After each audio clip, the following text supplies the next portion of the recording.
इसी के साथ आज हम जो है समानुपाती एवं अनुपात के बारे में सीखेंगे। तो हेलो फ्रेंड्स, आप सभी का अपने मेधा क्लासेस पे स्वागत है। आज जो है हम समानुपात एवं अनुपात के बारे में सीखेंगे, जो गणित का एक महत्वपूर्ण पार्ट है, जो हमारे एग्जाम में जो है इससे रिलेटेड जो है प्रश्न पूछे जाते हैं। तो चलिए जो है आज हम समानुपात एवं अनुपात के बारे में सीखते हैं कि ये क्या है तथा इससे रिलेटेड हम प्रश्नों को करते हैं। सबसे पहले हम जो है समानुपात एवं अनुपात की परिभाषाओं को देखेंगे कि इनकी परिभाषा क्या है। तो देखो यहाँ पर लिखा गया है कि दो या दो से अधिक संख्याओं की तुलना को दर्शाता है, जो यह बताता है कि वह पहली संख्या दूसरी संख्या जो है से कितनी गुना है। यानी जो अनुपात दो या दो से अधिक संख्याओं की तुलना को दर्शाता है, जो यह बताता है कि पहली संख्या दूसरी संख्या के कितना गुना है। अर्थात जिसे हम अनुपात को साधारणतः कुछ इस प्रकार लिखते हैं, जैसे यहाँ पर दिया जाए कि a अनुपात b, यानी जो अनुपात का जो चिन्ह होता है हमारा, जैसे दो डॉट बिंदी होती है, इसी को अनुपात के चिन्ह के नाम से जानते हैं। तो यहाँ पर लिखा गया a अनुपात b, जहाँ हमारा a और b जो होता है दोनों ही संख्याएं होंगी। अब देखो हमने यहाँ पर अनुपात की परिभाषाएं देखे। अब देखो अगर हम देखेंगे कि हमारे अनुपात के कितने प्रकार होते हैं। जैसे अनुपात हमारा निम्नलिखित प्रकार के होता है, जिसे आपको पूछा जा सकता है संयोगानुपात किसे कहते हैं। यहाँ पर अनुपाता नहीं रहेगा, अनुपात रहेगा। उसके बाद व्युत्क्रमानुपात किसे कहते हैं, घनमूलानुपात किसे कहते हैं, वर्गानुपात किसे कहते हैं, घनानुपात क्या कहते हैं। अब देखो हम देख लेते हैं कि जैसे दे दिया जाए कोई दो संख्याओं का अनुपात दे दिया जाए, उसमें पूछा जाए कि संयोगानुपात क्या होगा। उसके बाद आपसे पूछा जाए कि व्युत्क्रमानुपात क्या होगा, घनानुपात क्या होगा, वर्गानुपात क्या होगा, और जो है घनमूलानुपात क्या होगा। तो इससे रिलेटेड हम देख लेते हैं। जैसे हमें कोई दो अनुपात दिया, मानी कोई दो संख्याओं का अनुपात दिया है, यानी 4 अनुपात 3 के अनुपात में कोई दो संख्या दिया गया। अब आपसे पूछा जाए कि आप जो है इसका संयोगमा अनुपात बताइए। तो हम जो है संयोगमा अनुपात होता है कि दोनों अनुपातों को आपस में जो है गुणा कर दें। जैसे यहाँ पर 4 अनुपात 3 में दिया गया, तो यहाँ पर हम 4 गुणे 3 कर देंगे, तो यहाँ पर हमारा 12 हो जाएगा। अब जैसे आपको पूछा जाए कि व्युत्क्रम अनुपात किसे कहते हैं। अब व्युत्क्रम माने आप जानते हैं कि व्युत्क्रम माने होता है कोई भी संख्या लिखा जाता है उसका उल्टा होता है, यानी जैसे 4 लिखा तो उसका उल्टा 1/4 हो जाएगा। तो यहाँ पर देखो व्युत्क्रम अनुपात क्या होगा। यहाँ पर अनुपात दिया गया 4 अनुपात 3, तो इसका अनुपात जो व्युत्क्रम अनुपात हो जाएगा 1/4 अनुपात जो होता है 1/3 हो जाएगा। तो हमारा व्युत्क्रम अनुपात कुछ इस प्रकार होगा। और यदि आपसे पूछा जाए कि घनमूला अनुपात क्या होता है, तो घनमूला अनुपात आप जानते हैं घन माने क्या होता है, घनमूल निकालना। जब कक्षा 8 या 8 में घनमूल और वर्गमूल पढ़े होंगे, तो वहाँ पर देखो घनमूल किसे कहते हैं, जब किसी संख्याओं को हम √3 निकालते हैं तो उसे घनमूल कहते हैं। तो वही जो 4/3 का घनमूलानुपात आपसे पूछा जाएगा, तो अंडर 4 का √3 होगा, उसके बाद 3 का √3 होगा। तो ये हमारा कुछ घनमूलानुपात कुछ इस प्रकार निकलेगा। और यदि आपको जो है वर्गानुपात पूछा जाए तो क्या होगा, 4/3 के अनुपात में कोई संख्या दिया था, यदि आपसे वर्गानुपात पूछा जाएगा तो √4 अनुपात √3 हो जाएगा। अब देखो √4 का जो है वर्ग क्या होता है, 2 होता है, तो यहाँ पर 2 लिख देंगे। अब देखो √3 का वर्ग क्या होता है, वर्ग नहीं निकलेगा, तो इसीलिए हम जो है √3 का वर्गमूल जो होता है √3 होगा। वर्ग तो निकलेगा लेकिन दशमलव में हो जाएगा, लेकिन यहाँ पर हमें दशमलव में निकालना नहीं है। तो हमारा तो 4/3 का कुछ इस प्रकार वर्गानुपात होगा। अब देखो उसके बाद हम जो है घनानुपात क्या है। अब देखो घनमूलानुपात अलग था, ये घनानुपात अलग है। देखो जब घनमूल रहेगा तो वहाँ पर हम उस संख्या का घनमूल निकालेंगे, यानी √3 निकालेंगे। और यदि आपको सिर्फ घन बोला जाए तो उस संख्याओं को हम क्यूब करते हैं। जैसे यहाँ पर दिया गया घनानुपात क्या होगा, जैसे 4/3 के अनुपात में हमारा संख्या था, तो इसका जब घनानुपात निकालेंगे तो हम 4 का घन करेंगे तो कितना हो जाएगा, 4 का क्यूब हो जाएगा, तो 4 चौक 16 चौक का 64 हो जाएगा। उसके बाद 3 का जब घनानुपात निकालेंगे तो हमारा 3 3 9 3 27 हो जाएगा। तो हमारा घनानुपात का कुछ इस प्रकार जो है घनानुपात कुछ इस प्रकार निकलेगा। तो हमें आशा होगा कि आप जो है अनुपातों के प्रकार पढ़ें। अब देखो इसी से रिलेटेड जो है हम अब जो हमारे एग्जाम में खास कर पूछी जाते हैं उस पर आधारित हम प्रश्नों को करते हैं। तो सबसे पहले हमारा प्रश्न क्या है, तो यहाँ पर दिया गया कि ये जो है 2x अनुपात 3y अनुपात जो 4z हो, तो x अनुपात y अनुपात z का अनुपात ज्ञात कीजिए। तो इस प्रकार के प्रश्न जो हमारे खासकर प्रश्न जो होते हैं हमारे, जैसे वो ऑल वन डे एग्जाम जिससे हो गया RRB LP एम टेक्नीशियन होगा, RPPSI एम कांस्टेबल होगा, UPP हो गया तथा SSC GD होगा, SSC के एग्जाम में जो है इस प्रकार के प्रश्न पूछे जाते तथा नेवी एयरफोर्स या जो भी जो ऑल वन डे एग्जाम है उन सभी एग्जामों में जो है कुछ इस प्रकार जो है प्रश्न पूछ ले रहे हैं। लेकिन ये है तो बहुत सरल, लेकिन लेकिन जो भी बच्चे इस प्रकार के प्रश्न नहीं मतलब सॉल्व किए रहते हैं, उन्हें लगाने में दिक्कत होता है। तो इस प्रकार के प्रश्नों को आज हम 3 मेथड से देखेंगे, कैसे हम जो है जैसे 2x बराबर 3y बराबर 4z दिया गया है, तो x अनुपात y अनुपात z का अनुपात कैसे निकाला जाए। तो इन x अनुपात y अनुपात z के अनुपातों को निकालने के लिए हम जो आज इस पर आधारित 3 मेथड्स को समझेंगे। तो सबसे पहला हमारा मेथड क्या है, पहले हम लिखेंगे यहाँ पर देखो 2x बराबर 3y बराबर जो 4z है, ये संख्याएं दिया गया। अब इसमें पूछा गया है कि x अनुपात y अनुपात z का जो है हमें अनुपात बताइए। तो सबसे पहले जब इस प्रकार का संख्या दिया हो तो आप क्या करेंगे, देखो हम सबसे पहले जो संख्याएं दिया रहेगा उसका हम तीनों संख्याओं का हम लघुत्तम समापवर्तन निकाल लेंगे। अब देखो जैसे 2 2 3 4 का जब लघुत्तम समापवर्तन निकालेंगे तो हमारा 12 आएगा। अब देखो लघुत्तम समापवर्तन कैसे निकाला जाता है, जैसे यहाँ पर देखो 2 4 और 3 का हमें लघुत्तम समापवर्तन निकालना है। अब देखो लघुत्तम समापवर्तन निकालने के लिए हमें सबसे छोटी से छोटी संख्या से उसमें भाग करना पड़ता है। अब देखो 2 से जब 2 में भाग करेंगे तो हमारा 1 आएगा। अब देखो 2 का जब 2 में भाग करेंगे तो हमारे यहाँ पर 2 आएगा। उसके बाद 2 का 3 में भाग करेंगे तो जाएगा नहीं, तो यहाँ पर हम 2 3 से उतार लेंगे। अब देखो फिर यहाँ से 2 से भाग करेंगे क्योंकि अभी हमारा 2 है यहाँ पर। अब देखो 2 का जब 1 में भाग करेंगे तो हमारा 1 आएगा। 2 का जब 2 में भाग करेंगे तो हमारा 1 आएगा। उसके बाद हमें 2 का भाग जब हम 3 में करेंगे तो 3 में हमारा कटेगा नहीं, तो 3 यहाँ पर लिख लेंगे। अब देखो यहाँ पर बचा हमारा 3। अब देखो ये जो 1 आएगा इसको हम इग्नोर कर देंगे। अब देखो हम जब 3 का 1 में करेंगे तो हमारा 1 मतलब 1 है, 1 यहाँ पर है तो इसको हम इसे उतार देंगे। अब देखो 3 का भाग हमें सिर्फ 3 में करना, तो 3 एकम 3, तो हमारा जो है यहाँ पर 3 एकम 3 पूरा कट गया। यानी जो है हमें तब तक काटना जब तक यहाँ जो हमारा नीचे तो सभी संख्याओं का जो है सभी संख्या 1 ना हो जाए, तब तक हमें जो काटना है। अब देखो यहाँ पर जब हम 1 आ जाएगा तो हम जो है ये आगे वाली संख्या है इन्हीं संख्याओं को आपस में हम गुणा कर देंगे। अब देखो जब इन संख्याओं को आपस में गुणा करेंगे तो हमारा अभीष्ट राशि कितना ज्ञात होगा, 2 दूना 4 3 12, यानी जो है 2 4 और 3 का हमारा लघुत्तम समापवर्तक 12 होगा। अब देखो लासा और मासा पर आधारित जो भी प्रश्न है उनको आप सीखने के लिए यदि सीखना चाहते हैं तो वो हम अपने जो है यूट्यूब के डिस्क्रिप्शन में उसका लिंक दे देंगे। वहाँ पर जो है आप जाकर लासा और मासा को एक बेहतर क्लास सीख लेते हैं। अब देखो इसका जब हम लासा निकाले 12, अब जब 12 आ गया तो देखो यहाँ पर हम 2x बराबर 3y बराबर 4z बराबर हम 12 इस प्रकार लिख लेंगे। यहाँ पर हमें इस प्रकार जब हम समीकरण लिख लेंगे तो हमें जब x का सबसे पहले हम क्या करेंगे, x का अनुपात निकालेंगे। अब देखो 2x बराबर हम 12 मान लेंगे क्योंकि सभी संख्या बराबर है, तो इसलिए हम जो 2x बराबर हम यहाँ पर 12 मान लेंगे। अब देखो x का मान निकालने के लिए हम यहाँ पर 2 एकम 2 2 6 12, यानी x बराबर क्या आ गया, 6 आ गया। अब उसी प्रकार जब हम 3 का मान निकालेंगे तो हमारा कितना यहाँ पर 3y बराबर हम 12 मान लेंगे। क्यों मानेंगे, क्योंकि यहाँ पर देखो सभी संख्याएं बराबर है, इसीलिए जो हम 3y बराबर जो हम 12 मान लिए। तो यहाँ पर जब y का मान यहाँ से जब निकालेंगे तो हमारा 3 एकम 3 3 चौक 12 हो जाएगा, तो यहाँ से हमारा y का मान निकल गया। अब देखो z 4z बराबर हम 12 मान लेंगे। अब देखो जब z का मान निकालेंगे तो 4 एकम 4 4 3 12। अब देखो x और y और z का मान निकल गया, तो हमें पूछा क्या है, x अनुपात y अनुपात z का अनुपात क्या होगा, 6 अनुपात 4 अनुपात 3। तो देखो पहले मेथड से जो है हम कुछ इस प्रकार जो है x y और z के अनुपात को सीखें। अब देखो इसी पर आधारित हम इसी प्रश्न को जो हम मेथड 2 से देखेंगे कि मेथड 2 के द्वारा कैसे लगता है। देखो वही पहला मेथड ही जो है हमारा बेसिक मेथड है। यदि आप पहले मेथड को आप सीख लेते हैं तो आप सभी मेथड को अच्छी तरह से सीख लेंगे, और लास्ट में हम अंतिम मेथड बताएंगे जो हमारा डायरेक्ट प्रश्नों को हल करेगा। अब देखो ये हमारा है दूसरा मेथड जो है, जैसे यहाँ पर 2x बराबर 3y बराबर जो है 4z। अब देखो अधिकतर बच्चे कहते हैं कि जैसे हमें नहीं पता है कि हम 2 3 मतलब 2 3 और 4 का हम जैसे कोई अन्य संख्या दे दिया अगर उसका मान हम नहीं निकाल पाते हैं, तो आप जो है हमें दूसरे मेथड से बताइए। तो आपको जो है ये अनुपात निकालना है तो आपको लघुत्तम समापवर्तक आना ही जरूरी है, नहीं तो आप हल नहीं कर पाएंगे। अब जैसे यहाँ पर 2x बराबर 3y बराबर 4z दिया गया, तो यहाँ से x y z का अनुपात पूछा है। तो सबसे पहले देखो 2x बराबर 3y बराबर जो 4z बराबर हम इसको k मान लेंगे। अब देखो वही मेथड है, वहाँ पर हमने तीनों संख्याओं का लघुत्तम समापवर्तन निकाल कर मतलब 12 मान लिया था, तो वहाँ से डायरेक्ट हमारा x y z का मान ज्ञात हो गया था। लेकिन जब यहाँ 2x बराबर k मानेंगे तो यहाँ से x बराबर k/2 हो जाएगा। अब देखो यहाँ पर 3y बराबर हम k मानेंगे क्योंकि सभी संख्या बराबर है, इसीलिए हम जो मान रहे हैं। अब यहाँ पर 3y बराबर k होगा तो यहाँ से y बराबर k/3 हो जाएगा। अब यहाँ 4z बराबर k, तो z बराबर कितना हो जाएगा, k अनुपात मतलब k/4 हो जाएगा। अब देखो x अनुपात y अनुपात z बराबर जो है k अनुपात k/2 हो जाएगा, अनुपात में जो k/3 हो जाएगा, अनुपात में k/4 हो जाएगा। अब देखो यहाँ पर x y z का मान हम डायरेक्ट निकालने के लिए इसको निकालने से पहले हम एक कंसेप्ट को सीख लेते हैं कि कैसे हमारा इस प्रकार के जब प्रश्न आ जाए तो हम कैसे निकालते हैं। जैसे यहाँ पर दिया गया है कि जैसे 1 अनुपात b अनुपात c के अनुपात में कोई संख्या दिया गया है, जैसे 1 अनुपात 4 दिया गया, मतलब 1/4 अनुपात 1/5 अनुपात 1/3 दिया गया है।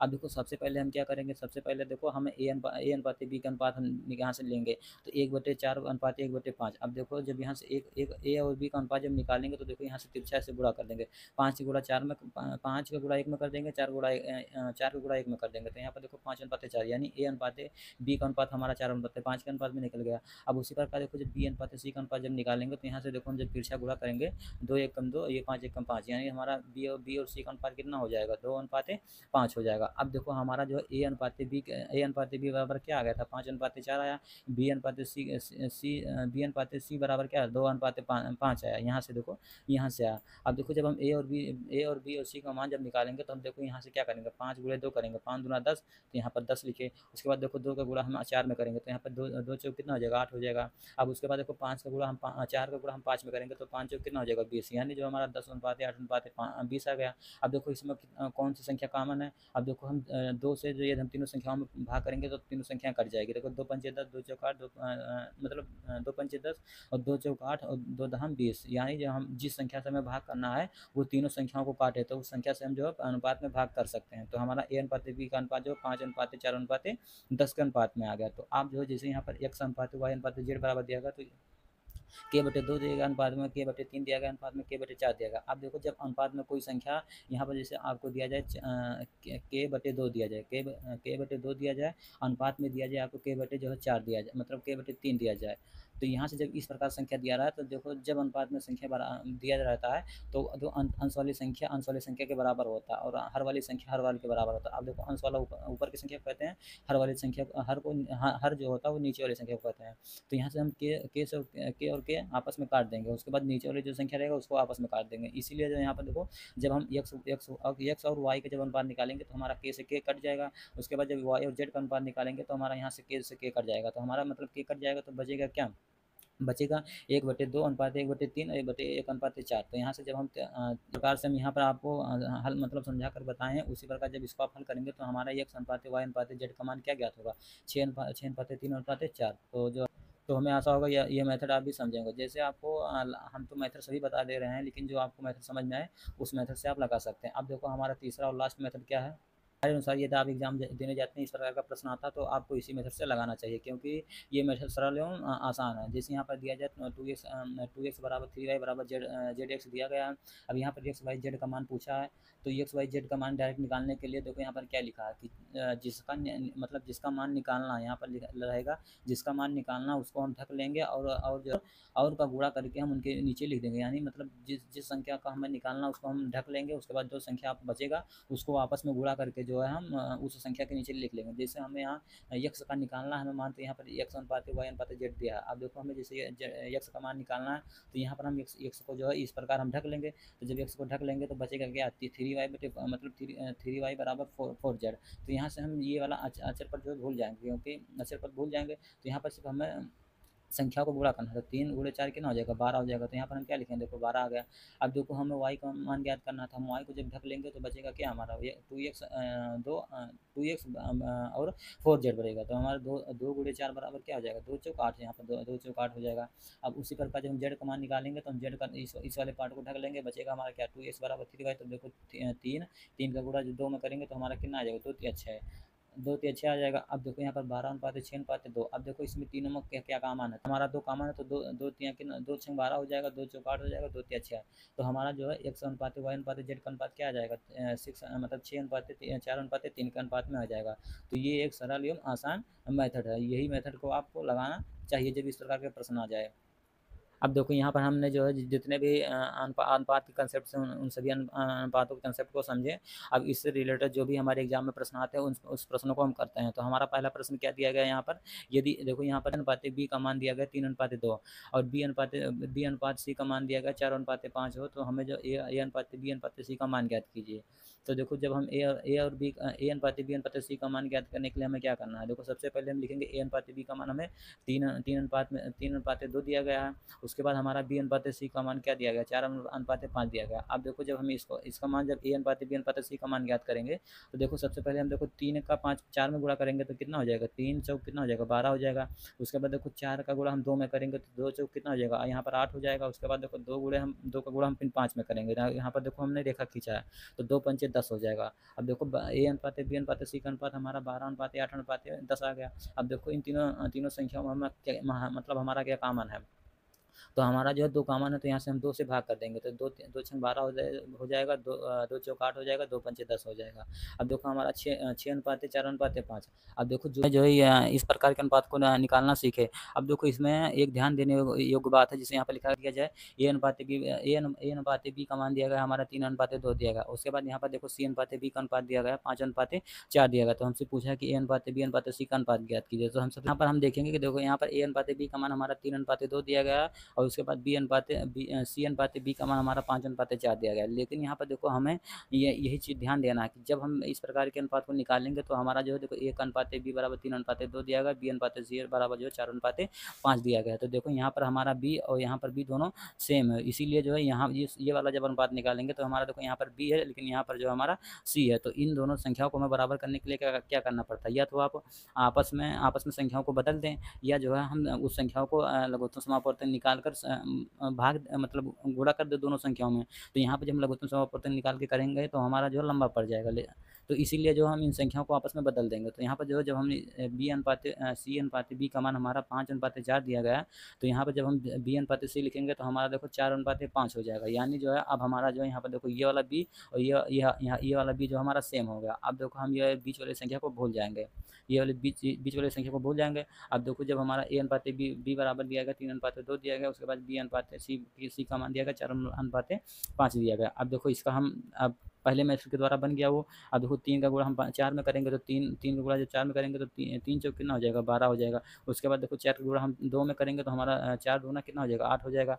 उसके बाद देखो 2 का गुणा हम 5 में करेंगे तो 5 दूना 10 हो जाएगा। अब देखो इन तीनों संख्याओं में हमारा क्या कॉमन है, तो हम देखेंगे हमारा 2 कॉमन है क्योंकि 2 से तीनों संख्या कट रही है।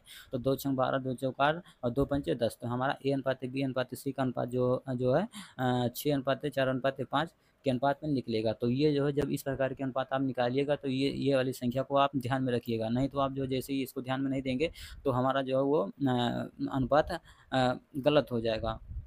के बाद जो हम नेक्स्ट प्रश्न को देखते हैं कि हमारा नेक्स्ट प्रश्न क्या है।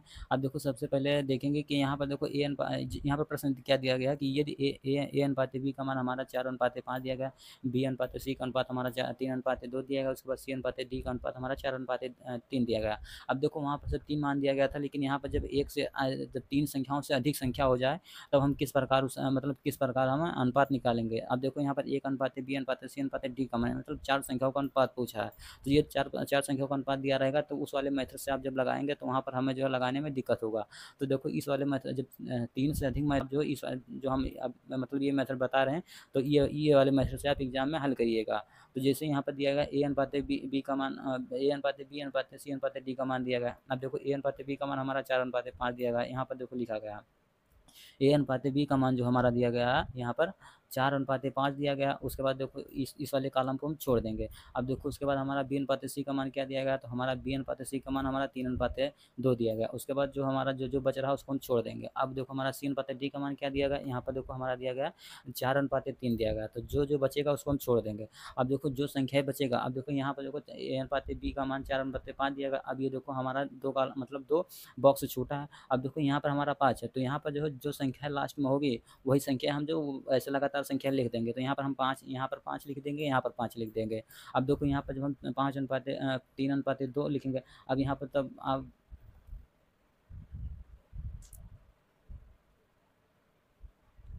जब यहाँ पर बी अनुपात सी का मान यहाँ पर 3 अनुपात 2 लिखेंगे तो आप बोलेंगे कि सर अब यहाँ पर हम मतलब आगे संख्या छूट गया तो यहाँ पर हम क्या लिखेंगे सर। तो आप यहाँ पर जो हम लिखेंगे कि जैसे यहाँ पर 3 है तो तीन संख्या यहाँ पर है, तो जो जिस संख्या के सामने वाला बॉक्स खुलेगा उसी संख्याओं को हम लगातार लिख देंगे। तो यहाँ पर हमारा एक बॉक्स है तो यहाँ पर हम 3 लिख देंगे। तो यहाँ पर देखो हमारा 3 है। अब देखो यहाँ पर 2 के बाद एक बॉक्स छूटा है तो यहाँ पर हम क्या लिख देंगे, यहाँ पर हम 2 लिख देंगे क्योंकि 2 के बाद बॉक्स छूटा तो यहाँ पर देखो 2 लिखा गया। अब देखो यहाँ पर 4 अनुपात 3 दिया गया। अब देखो देखो 4 के आगे हमारा 2 बॉक्स छूटा है। अब देखो यहाँ पर हम क्या लिखेंगे सर, तो यहाँ पर हम जो है 4 के सामने 2 बॉक्स छूटा, तो यहाँ पर हम 4 लगातार संख्या लिख देंगे। तो यहाँ पर देखो 4 अनुपात 4 अनुपात 4 अनुपात 3 हो गया। अब देखो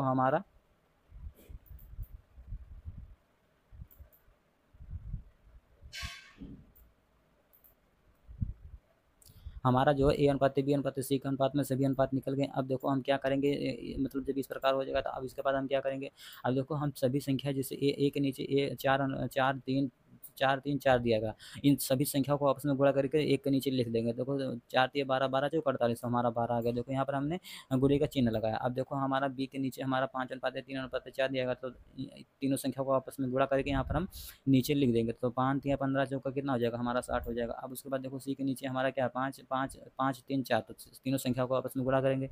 5 दूना 10 10 चौक 40, तो यहाँ पर 40 हो जाएगा। अब देखो यहाँ पर 5 अनुपात 5 डी के नीचे क्या दिया गया है, 5 5 3 5 2 और 3, तीनों संख्याओं को आपस में हम गुणा करके यहाँ पर लिख देंगे। तो हमारा 5 दूना 10 30 हो जाएगा। हमारा देखो यहाँ पर ए अनुपात बी अनुपात सी का मान हमारा 48 अनुपात 60 अनुपात 40 अनुपात 30 के अनुपात में निकल आया। लेकिन हम अब देखो ये भी हमारा जो ये अनुपात सरल हो सकता है, मतलब सरल कहने का मतलब है कि वह संख्या जो चारों अनुपातों को समान भागों में काट दे, तो हम उस संख्याओं से काट देंगे। जैसे यहाँ पर 48 60 40 और 20 30 जो है वो हमारा 2 से कट जाएगा। तो यहाँ पर देखो जब 48 पर हम 2 से भाग करेंगे तो हमारा 24 आ जाएगा। अनुपातें लगाएंगे यहाँ पर 60 में जब 2 से भाग करेंगे तो हमारा 30 आ जाएगा। उसके बाद अनुपात लगाएंगे, 40 में 2 से भाग करेंगे तो हमारा जो है 20 आ जाएगा। उसके बाद देखो 15 में हम जब है 15 में हम 2 से भाग करेंगे तो हमारा 15 आ जाएगा। अब देखो ये 24 अनुपात 30 अनुपात 20 अनुपात 15 जो अब ये किसी संख्या से कटेगा नहीं, इसलिए जो हमारा ये ए अनुपात बी अनुपात सी का जो मान है ये 24 अनुपात 30 अनुपात 20 अनुपात जो है 15 के अनुपात में होगा। सर अपने अपने जो है एग्जाम के लिए ऐसे ही धमाकेदार वीडियो के साथ मिलेंगे नेक्स्ट वीडियो में। यदि यह वीडियो पसंद आया तो अपने दोस्तों के साथ शेयर करिएगा तथा लाइक एंड सब्सक्राइब करिएगा। इसी के साथ मिलेंगे नेक्स्ट वीडियो में। जय हिंद जय भारत दोस्तों।